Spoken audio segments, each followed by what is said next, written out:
আগারগাঁও নির্বাচন কমিশন ভবনের সামনে সকাল ৯টা থেকে অবস্থান নেয় ছাত্রদলের শীর্ষ নেতৃবৃন্দদের সহ স্থানীয় ছাত্রদলের নেতৃবৃন্দরা এবং সকাল থেকে এখন পর্যন্ত চলমান রয়েছে তাদের অবস্থান কর্মসূচি। তারা নির্বাচন কমিশনকে ঘিরে বেশ ৩ দফা দাবি তুলে তারা এই নির্বাচন কমিশনের সামনে অবস্থান নিয়েছে এবং ৩ দফা দাবি যদি আমরা একটু আপনাদেরকে শোনানোর চেষ্টা করি তাহলে হচ্ছে তারা প্রথম দাবিটি হচ্ছে পোস্টাল ব্যালট সংক্রান্ত বিষয়ে নির্বাচন কমিশনের পক্ষপাত দুষ্ট প্রশ্নবিদ্ধ সিদ্ধান্ত যা নির্বাচন প্রক্রিয়ার নিরপেক্ষতা নিয়ে গুরুতর সংখ্যায় সৃষ্টি করেছে।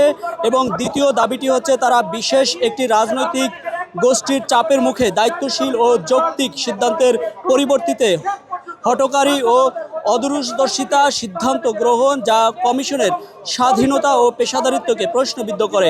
এবং তৃতীয় দাবিটি হচ্ছে তাদের বিশেষ রাজনৈতিক দলের প্রত্যক্ষ প্রভাব ও হস্তক্ষেপ শাহজালাল বিজ্ঞান ও প্রযুক্তি বিশ্ববিদ্যালয় ছাত্র সংসদ নির্বাচন নিয়ে নির্বাচন কমিশনের নজিরবিহীন এই বিতর্কিত প্রজ্ঞাপন জারি যা বিশ্ববিদ্যালয়ের গণতান্ত্রিক চর্চার জন্য অনুচিত এটি বলছে। এবং আমরা দেখানোর চেষ্টা করছি সেই সকাল থেকে কিন্তু এভাবে নির্বাচন কমিশনকে ঘিরে এবং নির্বাচন কমিশনার ভবন ঘিরে এই মুহূর্তে তারা কিন্তু অবস্থান নিয়েছে এবং তাদের যে বক্তব্য এবং দাবিগুলো সেটি কিন্তু তারা তুলছে। এবং আমরা দেখছি যে সেনাবাহিনী, পুলিশ এবং র্যাব সহ আনসার, বিজিবি সহ কিন্তু আমরা দেখছি যে এখানে মোতায়েন রয়েছে যাতে আইন পরিপন্থী কোনো ঘটনা যাতে না ঘটে। এবং তবে আমরা আরেকটু দেখানোর চেষ্টা করি যদি সেটি হচ্ছে নির্বাচন কমিশন ভবনের সামনে যে ব্যারিকেড দেয়া রয়েছে একটি রাস্তার অপর পাশে কিন্তু আমরা দেখছি যে ব্যারিকেড দিয়ে কিন্তু অপর পাশে আইন শৃঙ্খলা বাহিনীর সতর্ক অবস্থানে রয়েছে। এতেই কিন্তু দেখছি যে র্যাব, পুলিশ এবং সেনাবাহিনী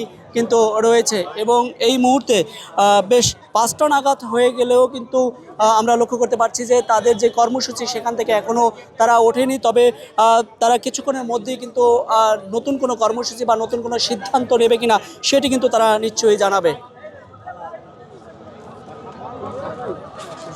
আমাদের বেশ কয়েকটি দাবি আছে যেগুলো একত্রিতভাবে বলতে গেলে এই নির্বাচন কমিশন একটা জোটের দিকে কিছুটা হেলে পড়েছে এবং এই হেলে পড়াটার কারণে বাংলাদেশের অসংখ্য ভোটার এবং মানুষের কাছে সন্দেহ হচ্ছে যে এরা কি আসলে আগামী 12 তারিখে নির্বাচনটাকে সঠিকভাবে করতে পারবে কিনা। 1 নম্বর দাবিটি ইতোমধ্যে আপনারা দেখতে পাচ্ছেন যে পোস্টাল ব্যালট প্রকাশিত হয়ে গেছে। একই বাহরাইন এবং কাতারে এক বাসায় 250, 300, 400 পোস্টাল ব্যালট পাওয়া যাচ্ছে। সো এটা তো সম্পূর্ণই মানে অযৌক্তিক। এক বাসায় সর্বোচ্চ যদি পরিবার নিয়েও থাকে 4 জন, 5 জনের বেশি তো কোথাও নাই, না হয় এক পরিবারের সবাইটা এক বাসায় যেতে পারে। এত মানুষের পোস্টাল ব্যালট ওইখানে কিভাবে গেল? তাহলে কি আমরা ধরে নিব যে অতিরিক্ত পোস্টাল ব্যালট ছাপানো হয়েছে? এইটা একটা প্রথম সমস্যা। এবং পোস্টাল ব্যালটে আমরা দেখতে পাচ্ছি সোশ্যাল মিডিয়ার মারফতে এবং আপনাদের মিডিয়ার মারফতে ধানের শীষ একটি সবচেয়ে পপুলার এবং সবচেয়ে জনপ্রিয়, সবচেয়ে পরিচিত প্রতীক হওয়ার পরও ধানের শীষকে নিয়ে দিয়েছে ব্যালটের মাঝখানে। আজকে আমরা এখানে যে জন্য এসেছি, আপনি জানেন যে একটি ব্যালট পেপার ছাপানো হয়েছে। সেই ব্যালট পেপারে ধানের শীষের প্রতীক এমন একটি জায়গা দেওয়া হয়েছে, খুবই অসম্মান করা হয়েছে। কারণ আপনি জানেন বাংলাদেশ জাতীয় দল এবং ধানের শীষের প্রতীক বাংলাদেশে 3 বার নির্বাচন করে রাষ্ট্র ক্ষমতায় গিয়েছে এবং এই ধানের শীষের প্রতীক এমন একটি জায়গা দেওয়া হয়েছে, এটা খুবই ছোট করা হয়েছে। একটি দলের এজেন্ডা বাস্তবায়ন করার জন্য নির্বাচন কমিশনার সেই ধানের শীষ প্রতীককে এমন একটি জায়গা দেওয়া হয়েছে যে ব্যালট পেপার বাজ করলে সে বাজের মধ্যে পড়ে, মানে আর দেখা যাচ্ছে না। খুবই অপমান করা হয়েছে এবং একটি দলের এজেন্ডা বাস্তবায়ন করার জন্য এই ব্যালট পেপারে সে ধানের শীষ প্রতীককে ওই জায়গা দেওয়া হয়েছে। এবং আপনি জানেন যে নির্বাচন কমিশনার থেকে তার আগেও বলা হয়েছে যে আগামী জাতীয় নির্বাচনের আগে বাংলাদেশে কোনো নির্বাচন হবে না। কিন্তু আমরা দেখতে পেয়েছি যে নির্বাচন কমিশনার থেকে একটি প্রজ্ঞাপন দেওয়া হয়েছে শাহজালাল বিজ্ঞান ও প্রযুক্তি বিশ্ববিদ্যালয় ছাত্র সংসদ নির্বাচন করার জন্য। কিন্তু আপনারা জানেন যে ঢাকা বিশ্ববিদ্যালয়, জাহাঙ্গীরনগর সহ জগন্নাথ বিশ্ববিদ্যালয় কি নির্বাচন হয়েছে, খুবই বিতর্কিত নির্বাচন হয়েছে।